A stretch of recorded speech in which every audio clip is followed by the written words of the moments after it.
Sheila E. had always kept her stories close to her heart. Through decades of music, fame, and heartbreak, she carried secrets, some too heavy to ever speak aloud. But in a rare, emotional moment, she decided it was time to break the silence. It all began just a few weeks before Prince's passing. The two shared a bond deeper than just music. Lovers once, lifelong friends forever, they trusted each other in ways few could understand. Sheila recalls a night, quiet and late, when Prince sat across from her, his eyes distant, his tone heavy. "He looked at me," she said softly, "and told me something that shook me to my core." Prince, a man known for his mystery, wasn't one to casually name names, but that night he did. He mentioned Diddy. According to Sheila, Prince revealed that he had long been concerned about the state of the music industry. Certain people wielded power not for art, but for control. He felt the energy had shifted, and not in a good way. He said Diddy was part of that shift. Prince didn't accuse Diddy of anything illegal. It wasn't that. It was about something deeper. What Prince called the spiritual war in music. He believed some artists were being used as pawns in a system designed to manipulate both musicians and fans. He told me he saw darkness behind the glamour, Sheila whispered, pausing, clearly emotional, and that some people we praise for their success aren't as innocent as they appear. Sheila never forgot that conversation. After Prince passed, she wrestled with whether to speak up. But as time went on, the weight of silence grew unbearable. "I'm not saying this to cause drama," she said. "I'm saying this because Prince wanted the truth to matter." And so she spoke.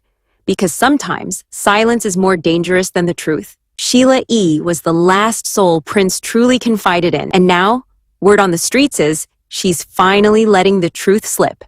She's revealing what Prince had been trying to shield us from all along, and why Diddy may have wanted him silenced before he ever got the chance. Here's the tea. Some fans are convinced that Prince wasn't just out to reclaim music rights. He was gearing up to blow the lid off something far darker. We're talking about the ugly underbelly of the industry, a twisted culture of exploitation, manipulation, and even secretive rituals hiding in plain sight. And guess whose name keeps creeping up in those same chilling whispers? Diddy. Coincidence? Maybe. But now, Sheila E., who's kept her lips sealed for years, is allegedly breaking her silence, and what she's saying will send chills down your spine. According to multiple sources, Sheila claims Prince had been trying to protect the world from something massive, something so heavy, he carried the weight of it alone, because he knew most of us wouldn't be ready for the truth. Now let's rewind for a moment. Sheila E. first crossed paths with Prince in 1977 at a concert where she was performing alongside her legendary father. Fast forward to 1984, and she was signed with Warner Brothers, working on her debut solo album, The Glamorous Life. Prince not only co-wrote and played on the title track, he helped shape her sound and image. Sheila went on to open for Prince during his legendary Purple Rain tour in '84 and '85. Soon after, she signed with his label, Paisley Park Records. But it wasn't just business.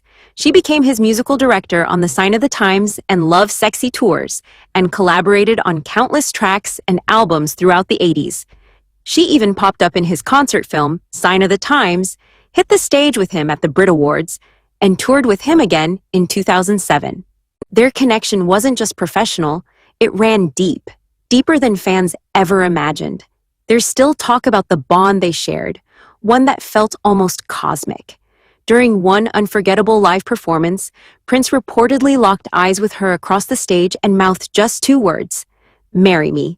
No script, no rehearsal, just raw, unscripted emotion. And according to insiders, they were briefly engaged, though they never made it down the aisle. Now, I know the word on the street has been that Sheila E. and Prince hadn't spoken for nearly 5 years before his passing in 2016. That fallout was supposedly tied to her memoir, The Beat of My Own Drum, which spilled some pretty personal tea about their relationship. But what if I told you? That's not the full story. According to insiders close to the situation, Sheila and Prince actually reconnected in his final days.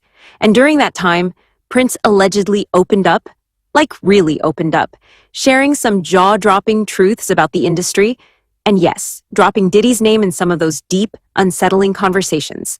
Allegedly, of course. Here's the thing. Prince had always been vocal about the shadowy side of the entertainment world. He constantly warned people about the power players pulling strings behind the scenes, the ones who control the narrative, own the artists, and shut down anyone who speaks out. And was Diddy one of those power players? Baby, according to what's being whispered, absolutely. Let's not forget, Prince was a warrior when it came to artists' rights. He didn't play about ownership, respect, or making sure creators got paid what they deserved. That passion wasn't just talk, it was a mission. And apparently, toward the end, he felt the clock ticking. He was ready to sound the alarm. Here's the real deal.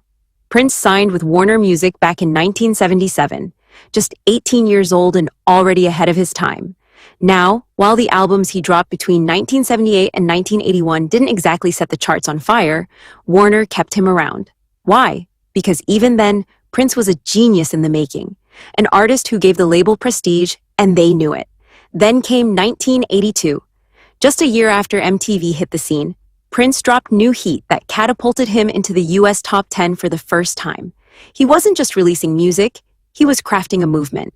Prince understood early on that the music video wasn't just a promo tool, it was a weapon, a way to create a brand, build an image, and turn himself into a living myth. Eventually, after solidifying his legacy and reshaping pop culture, Prince launched his own label, Paisley Park Records. And while Warner helped fund it and handled distribution, Prince was no longer that eager 18-year-old. He had grown wise to the game, and he started to speak out. He saw how the label had been shortchanging him, manipulating contracts and cashing in on his genius while trying to limit his freedom. And once Prince realized the truth, he didn't hold back. He started calling it exactly what it was: exploitation. Yes, we're talking about that Warner Brothers, the same powerhouse that was backing Diddy. In fact, Diddy had a deal so sweet it gave Warner a 50% stake in his Bad Boy Records label. Under that setup, Warner handled both the digital and physical distribution of Bad Boy's entire catalog across the globe. We're talking big names here. Mace, Mario Winans, Notorious B.I.G., and Diddy himself were all part of that money machine. And Diddy? He was proud of it. When talking about the deal, he bragged, "There have been a lot of boutique record labels that come and go, and we're still here." He went on to say that this move gave them the right financial backing, the right structure, the right partners to stay dominant in the music game. But here's the kicker. The same way Warner was exploiting Prince and other legendary artists, that's exactly how Diddy was running things at his label. The same cycle, different boss. Just look at Lil Jerome. When asked if he left Bad Boy by choice, his answer said it all. He admitted it was the pressure and chaos of the industry that broke him down, literally. He had a full-on nervous breakdown. And what did Diddy do? Did he support him? Nope. According to Jerome, Diddy thought it was best to just drop the whole project and move on. Tossed him aside like yesterday's news. Jerome said he had around 13 tracks locked and loaded for an album before things unraveled, and Bad Boy didn't even blink. Diddy didn't care. The moment he wasn't profitable, he was disposable. Take Carl Thomas, for example. He opened up about why he really left Bad Boy, and let's just say it wasn't over music. After the tragic death of his brother, Carl says Diddy waited just 1 week before hitting him up, not to offer support, not to check on his mental state, but to ask when he was getting back in the studio because he had some hits for him. No compassion, no pause, just business. Then there's Biggie. According to Diddy's former bodyguard, Gene Deal, Biggie had plans to walk away from Bad Boy Records. He was reportedly eyeing a better deal, one that would finally give him what he deserved. But after Biggie's untimely death, Diddy didn't slow down to mourn. Instead, insiders say he turned the heat up on his team, pushing them to zero in on album sales and promo for life after death. Not a moment to grieve, just a frenzy of number one, number one, number one, and top 10, top 10, top 10. Like Biggie was a brand, not a brother. And before Diddy found himself buried under a mountain of lawsuits, he suddenly made headlines for another reason. He announced that Bad Boy artists, including former ones, could get their publishing rights back. Sounds generous, right? But it wasn't that simple. Aubrey O'Day from Danity Kane quickly spoke up, saying she had already received that paperwork months before, and she wasn't impressed. She warned fans to look closely at the details because just like with everything else tied to Bad Boy, there was a catch. And she wasn't alone. Other artists said they got similar offers, but none of it was as clean-cut or charitable as it looked from the outside. Then there's Biggie. According to Diddy's former bodyguard, Gene Deal, Biggie had plans to walk away from Bad Boy Records.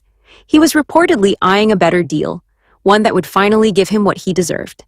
But after Biggie's untimely death, Diddy didn't slow down to mourn. Instead, insiders say he turned the heat up on his team, pushing them to zero in on album sales and promo for life after death. Not a moment to grieve, just a frenzy of number one, number one, number one, and top 10, top 10, top 10, like Biggie was a brand, not a brother. And before Diddy found himself buried under a mountain of lawsuits, he suddenly made headlines for another reason. He announced that bad boy artists, including former ones, could get their publishing rights back. Sounds generous, right? But it wasn't that simple. Aubrey O'Day from Danity Kane quickly spoke up, saying she had already received that paperwork months before, and she wasn't impressed. She warned fans to look closely at the details, because just like with everything else tied to Bad Boy, there was a catch, and she wasn't alone. Other artists said they got similar offers, but none of it was as clean-cut or charitable as it looked from the outside. Diddy's whole move to gift publishing rights back to his artists? That wasn't generosity. That was strategy, another form of control, a way to silence people before they had the chance to speak up or demand justice. And guess what? Prince had his eyes on all of this long before the rest of the world caught on. Sources say Prince was paying attention to how Diddy operated, and not just Diddy, but the entire industry machine. And if Prince shared even a fraction of that truth with Sheila E., it makes perfect sense why she's just now starting to break her silence. Because the story Prince took to the grave is finally catching up with the very people he tried to warn us about. According to those close to her, Sheila E. has been saying that Prince saw through the illusion a long time ago. He didn't just talk about creative freedom. He exposed the way artists were being robbed, manipulated, and tossed aside. He called it what it was, modern-day slavery. And he wasn't afraid to say that the labels were stealing legacies and rewriting history in their favor. Prince wanted to name names. He wanted the truth out. And now, nearly a decade after his death, Sheila E., who has always spoken about Prince with grace and deep respect, is allegedly starting to drop some real gems, little by little, word by word.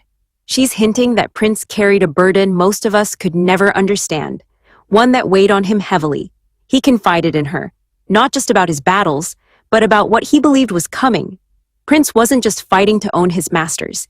He was trying to tear the veil off the entire industry, and he warned that some of the biggest, most celebrated names out there were playing God with artists' lives, controlling their careers, their money, and in some cases, their very existence.